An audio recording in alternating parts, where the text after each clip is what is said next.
Pak Lurah berusaha katanya, tapi Pak Lurah juga tidak ada ambil tindakan yang benar. Saya kira mohon untuk secepatnya persoalan hukum ini untuk bisa diselesaikan. Kita secepatnya kita buat berita acara kesaksian akan peristiwa tukar guling ini atau peristiwa relokasi dari tanah hak milik ke tanah desa ini untuk benar-benar bisa direalisasikan dengan dituangkan berita acara kesaksian peristiwa tukar guling itu atau peristiwa relokasi tanah ini. Jeritan nasib 10 warga Dukuh Dampaan, Desa Magelung, Kecamatan Kaliwungu Selatan, Kabupaten Kendal, Jawa Tengah yang belum menerima uang untuk pembayaran ganti rugi tanah atau lahan mereka yang tergusur oleh proyek pembangunan Jalan Tol Semarang-Batang, terus berlanjut. Meski berita seputar derita mereka menjadi viral, pemerintah desa atau Pemdes Magelung tetap tutup mata dan telinga.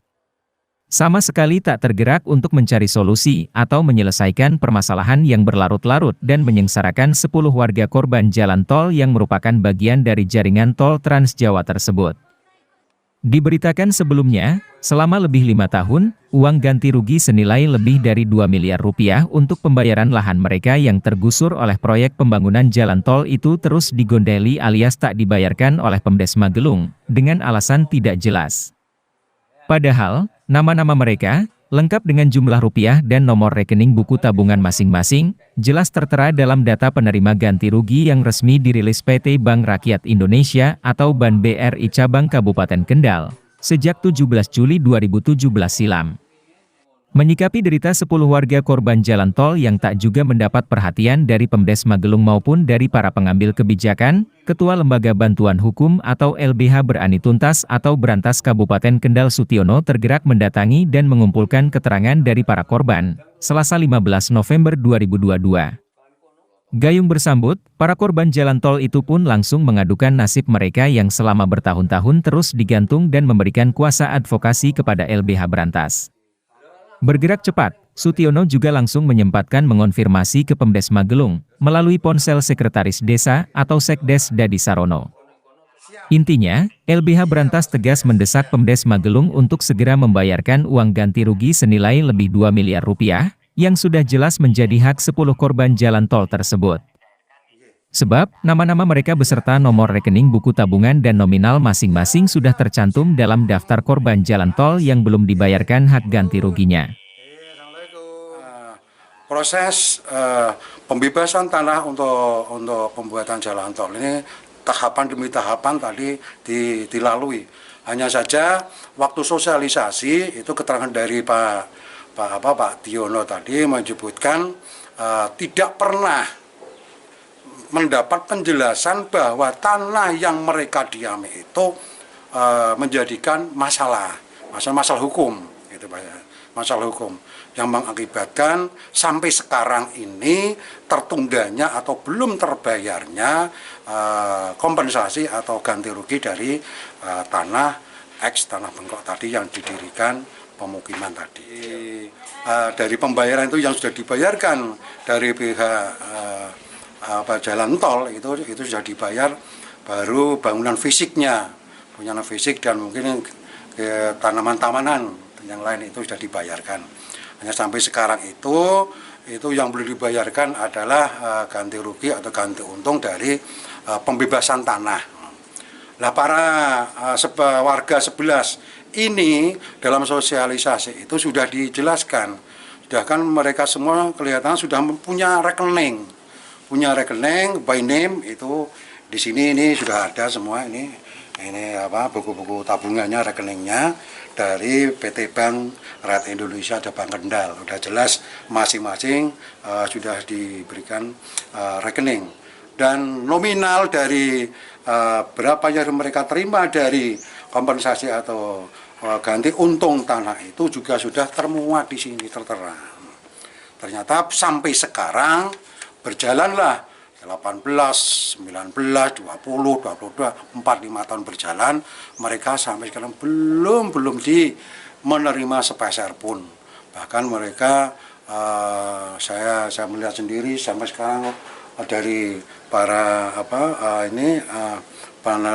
penerima kompensasi ini sekarang sudah tua-tua, saya kasihan ini.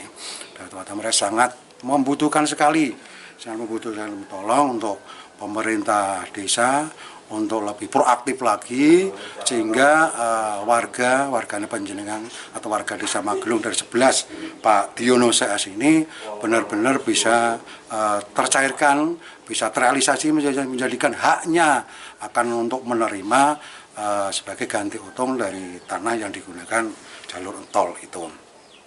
Hal lain yang menjadi persoalan sampai sekarang belum bisa dicairkan itu dari keterangan beliau sementara ini katanya kalau bisa ini dari pihak pemerintah desa itu memberi keterangan kepada 11 warga ini kalau sampean ini bisa menunjukkan berita acara tukar guling maka itu bisa cairkan ini katanya seperti itu, kurang lebihnya seperti itu. Nah sehingga dari statement ini ada dari pemerintah desa dan kemudian dari warga ini terjadi perselisihan akan haknya mereka itu sampai para warga itu ke pemerintah daerah difasilitasi oleh desa dalam ini Pak Carik itu ke inspektorat, kemudian Dispomardes waktu itu dari mereka semua diterima penjelasan bahwa semuanya itu sudah menjadi uang sudah ditransfer ke para pemilik tanah itu atau ke 11 warga itu yang menjadi kewajiban dari pemerintah desa untuk segera mencairkan. Tapi ternyata sampai sekarang itu belum bisa dicairkan. Ini memang saya sangat prihatin sekali kalau kita melihat keterangan-keterangan dari mereka sudah beberapa pihak ingin membantunya juga sampai sekarang mereka hasilnya sangat nihil. Yang kaitannya dengan bahasanya tukar guling ini untuk bisa diselesaikan.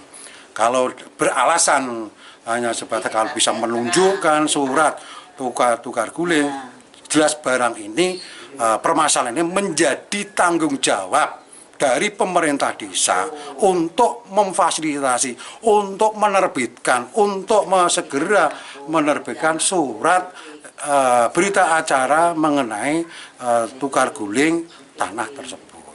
Dan jadi persoalannya, kalau mereka berdalih semuanya ini peristiwa yang terjadi masa lalu, semua sudah meninggal. Yang namanya pejabat itu tidak bisa meninggal, jabatan tidak bisa meninggal. Melekat siapapun saja akan tanggung jawab dari penyelenggaraan pemerintah itu yang kaitannya dengan pelayanan masyarakat, tetap mereka harus untuk bisa memberi pelayanan yang sebaik-baiknya kepada warganya. Untuk itu sebagai gambaran saja, karena pelaku-pelakunya, saksi-saksinya masih hidup semua, saya kira mohon untuk secepatnya persoalan hukum ini untuk bisa diselesaikan. Secepatnya kita buat berita acara kesaksian akan peristiwa tukar guling ini atau peristiwa relokasi dari tanah hak milik ke tanah desa ini untuk benar-benar bisa direalisasikan dengan dituangkan berita acara kesaksian peristiwa tukar guling itu atau peristiwa relokasi tanah ini, sehingga bisa menjadi dasar hukum mereka itu untuk bisa dinikmati segera hak-haknya mereka. Lebih-lebih karena kaitannya dengan pelayanan publik, ini sudah barang tentu menjadi kewajiban para penyelenggara pemerintah di desa, jangan sampai persoalan ini melebar sehingga akan menjadikan praduga-praduga hukum yang tidak menyenangkan dari atau tidak berkenan dari pihak-pihak yang berkepentingan. Secepatnya dari 11 warga ini untuk menindaklanjuti bersama kita, nanti kita fasilitasi duduk bersama dengan pemerintah desa. Saya yakin dan optimis pemerintah desa kalau sudah kita duduk bersama yakin bisa kita selesaikan. Terima kasih. Sejauh ini, banyak jalan berliku yang dilalui 10 warga korban jalan tol ini dalam memperjuangkan hak ganti rugi tanah yang tak kunjung mereka terima. Termasuk mendatangi Inspektorat Pemerintah Kabupaten atau Pemkab Kendal, 22 Januari 2019 lalu. Sejak itu, sudah berkali-kali pula 10 korban jalan tol ini menanyakan dan menagih hak mereka kepada Pemdes Magelung. Baik kepada Kepala Desa atau Kades Muhammad Edi maupun Sekdes Dadi Sarono, yang disebut-sebut para korban sebagai pihak yang selalu berbelit dan saling lempar tanggung jawab. Tak hanya itu, para korban juga telah sekian kali mendatangi Dinas Pemberdayaan Masyarakat dan Desa atau Dispermasdes dan Kantor Badan Pertanahan Nasional atau BPN Kabupaten Kendal, serta lembaga-lembaga terkait.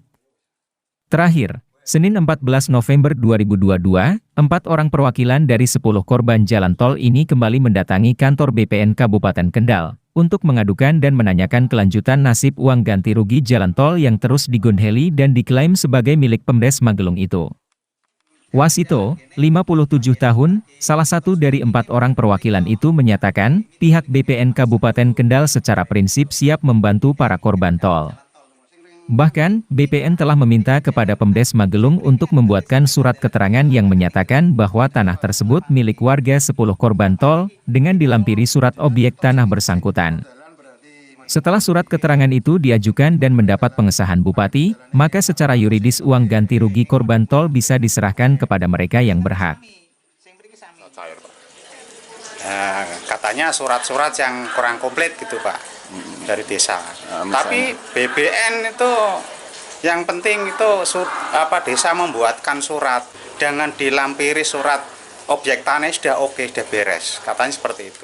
Yang Pemdes itu tidak pernah istilahnya memanggil warganya atau dipanggil ke desa itu tidak pernah. Jadi istilahnya itu kalau nggak ditanya itu dia tidak menjawab. Pak Lurah berusaha katanya, tapi Pak Lurah juga tidak ada ambil tindakan yang benar. Itu sudah masuk ke rekening Pak sebetulnya. Kenapa sudah bisa masuk ke rekening kok bisa limpah ke desa, nggak laporan sama yang punya hak.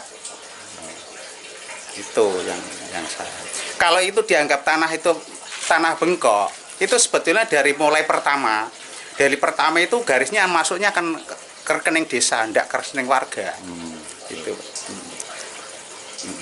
Nah setelah itu kita itu menerima amplopan yang isinya itu nominal dengan total yang aslinya tanahnya sama rumahnya sudah terbayar, tapi 1 minggu diganti menjadi berubah tanahnya tidak ada.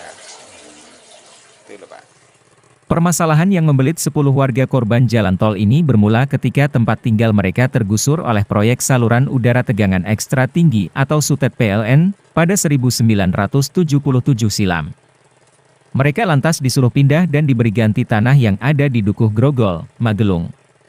Saat itu, pemerintah secara kebetulan mau membangun SD Negeri 2 Magelung di tanah milik desa.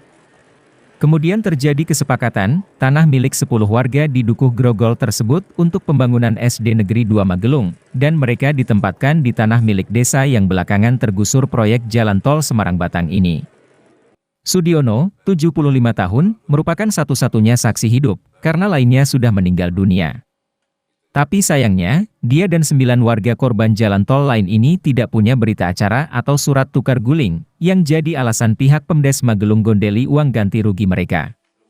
Jika berita acara atau surat tukar guling sebagai salah satu syarat pencairan uang ganti rugi itu, para korban mempertanyakan, mengapa Pemdes Magelung tidak menyampaikan hal itu sedari awal dan membantu fasilitasi pembuatan surat tersebut.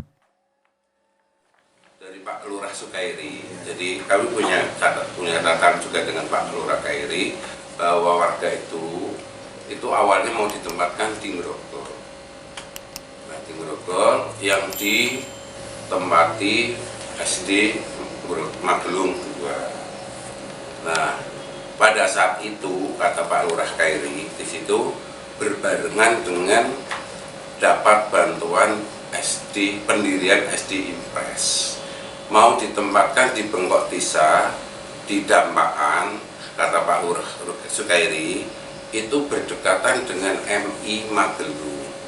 Kalau nanti didirikan di Bengkok Desa, itu kemudian MI-nya mati.